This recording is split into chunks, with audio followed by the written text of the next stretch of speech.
Hello மக்களே! நம்மளோட Mahanadi serial எப்பவுமே ட்ரெண்டிங்கில தான் இருக்குங்க. ஆமா. என்ன அப்டின்னா, இந்த வாரத்தில வந்து வீக்கா 2 பேருமே வந்து பார்த்துக்கவே இல்ல. அவங்க 2 பேரும் தனித்தனியா தான் இருந்தாங்க. அதுலயுமே வந்து பயங்கரமா போயிட்டுருக்கு ட்ரெண்டிங்கில. சிஸ்டர் காவேரியும், கங்காவும் வந்த ப்ரொமோவே பார்த்தீங்க அப்டின்னா, பயங்கர ட்ரெண்ட் ஆயிடுச்சு. அ இந்த வாரத்தில வந்து விஜயும், காவேரியும் பேசவே கிடையாது. 2 பேருமே சந்திச்சுக்கிறவே கிடையாது. அவங்களுக்கான சீன்ஸ் வந்து தனித்தனியா தான் வச்சிருந்தாங்க. அப்படி இருந்துமே ட்ரெண்டிங்கில பயங்கரமா இருக்கு. நம்ம கங்காவும் காவேரியும் வந்து ஒரு ப்ரொமோ வந்து பார்த்தீங்களா? அது பயங்கர ட்ரெண்ட் ஆயிடுச்சு. ப்ரொமோ ட்ரெண்டிங்னா நம்ம மகாநதிய அடிச்சுக்கவே முடியாது. அந்த அளவுக்கு ட்ரெண்ட் பண்ணி விட்டுர்றாங்க நம்மளோட விகா ஃபேன்ஸு.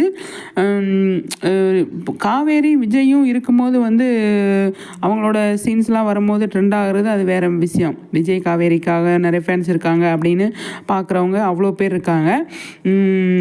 இப்போ கங்காவும், காவேரியும் வந்த ப்ரொமோ பயங்கரமாக தெறிக்க விட்டாங்க. அதில தான் வந்து ட்ரெண்ட் ஆயிடுச்சு. பயங்கரமா வந்து சூப்பரா ட்ரெண்ட் ஆயிடுச்சு. பார்க்கலாம் அடுத்தடுத்து எப்படி கொண்டு போகிறாங்க அப்படின்னு சொல்லிட்டு. நம்ம விஜய், காவேரியெல்லாம் வந்தா எந்த அளவுக்கு ட்ரெண்ட் ஆகும் அப்படின்னு யோசித்து பார்த்துக்கோங்க. விகா ஃபேன்ஸ்லாம் தெறிக்க விட்டுருவாங்க. விஜயும், காவேரியும் இருக்கிற மாதிரி ப்ரொமோ சண்டே விடுவாங்க அப்படின்னு சொல்லி தோணுது. என்ன பண்ணுறாங்கன்னு சொல்லி பார்க்கலாம். ஆனால் பயங்கரம் டிஆர்பி வந்து ட்ரெண்ட் பண்ணி விட்டாங்க. செம்ம சூப்பர் பார்த்துக்கலாம் அடுத்து என்ன வருதுன்ட்டு.